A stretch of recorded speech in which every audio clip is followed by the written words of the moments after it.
He's even managed to guide a driver around it while completely blindfolded. What?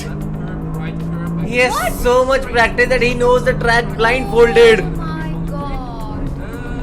Hello guys, welcome to our channel. Today we are going to watch Nürburgring. So Nürburgring is a racetrack that is known as one of the most dangerous racetracks in the world. Whoa. And why is it so dangerous? We have to watch because the thing is, like, racetracks are good for racing, and it is good for thrill, but it also has to be good for safety. And Germany is known for safety and like kind of being very good at it. So why will they make the most dangerous racetrack in the world? Yeah. So let's watch the Video. Oi. The Nürburgring. If you spend Nürburgring. any time reading about cars, you've probably heard the term. What is it? It's a merciless 13-mile track with terrifying twists, turns, and dips. What dips? It's arguably the most dangerous race course in the world.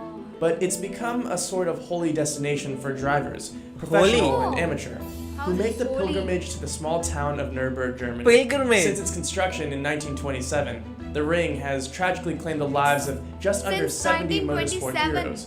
Legendary Formula One driver Jackie Stewart famously crowned the track the Green Hell, a nickname it holds to this day. The green But hell. just what makes the Nürburgring so brutal? The Nürburgring is actually composed of two different courses, but Okay. it's the site's northern loop, or Nordschleife, that most Nordschleife. associate with the track. As the world's longest racetrack, the Nordschleife remains the ultimate test of skill amongst professional drivers competing in extreme races, like the 24 Hours of Nürburgring endurance race. A closer look at the track reveals three things that make it such a challenge, even for the most skilled drivers. What? The steep elevation changes, blind corners, and the Blind lack of corners. runoff areas.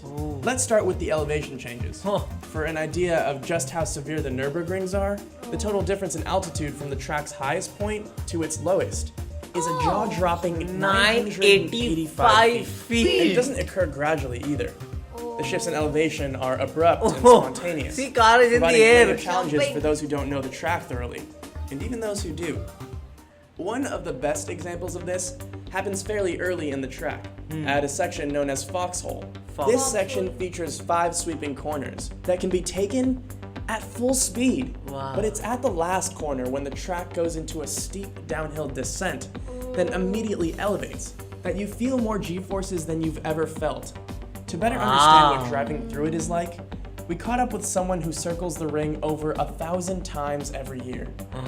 Misha Schruden is a race car driver, course instructor, and YouTuber who knows every inch of the track like the back of his hand. He's even managed to guide a driver around it while completely blindfolded. What? He has so much practice that he knows the track blindfolded. Oh my god. Oh. Printed on his heart. very Ah. downhill descent followed by instant climb.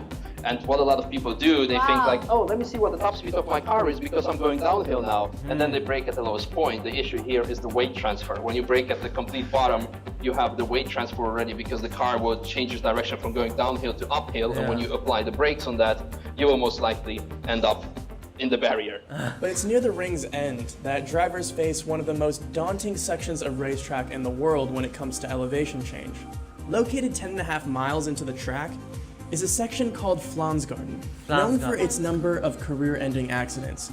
There is Career-ending. zero room for error on this series of jumps and turns, where drivers will find it nearly impossible not to go airborne. So you actually literally, your car will jump 3 times over, I would say, a period of 1 minute. 3 times Car in a will be minute. airborne 1 time straight before the before the braking zone. 1 time you will go a bit sideways, maybe even in the air as well.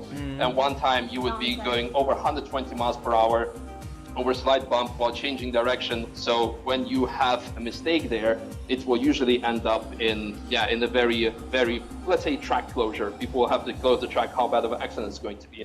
But it isn't simply jumps and drops that cause so many accidents on the Nürburgring. On a 13-mile track, made up of around 170 different tight corners, 170 about corners. 90% of them are blind.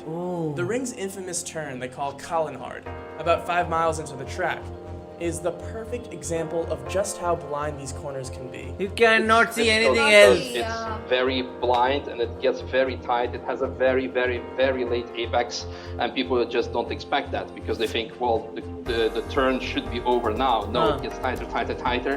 And it's very blind, and you see a lot of accidents happen there. So you had to stay very slow, very much. What on the if the other outside, car is going feet, slow and fast you just hands, and get it right? Yeah. This is something what people really mess up. So this is, I would say, in terms of the blind corner, Cullen Hart is definitely one of the most challenging ones. It's also the lack of sufficient runoff areas that separates the Nürburgring from the rest of the world's professional racetracks. While most courses feature plenty of zones for out-of-control vehicles to safely depart from the track, less than a handful of corners at the Nürburgring have what could even be considered runoff areas. For the majority of the course, drivers will Straight find into that there is barriers. less than a meter separating the track from the barriers.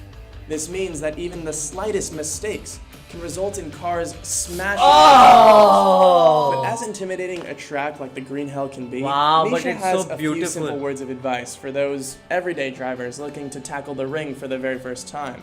I always say you cannot impress here anyone after 93 years of history, but you can make everybody laugh. So make sure to be the person that does not make us laugh after ending up on YouTube for some Yes, best very video. interesting advice.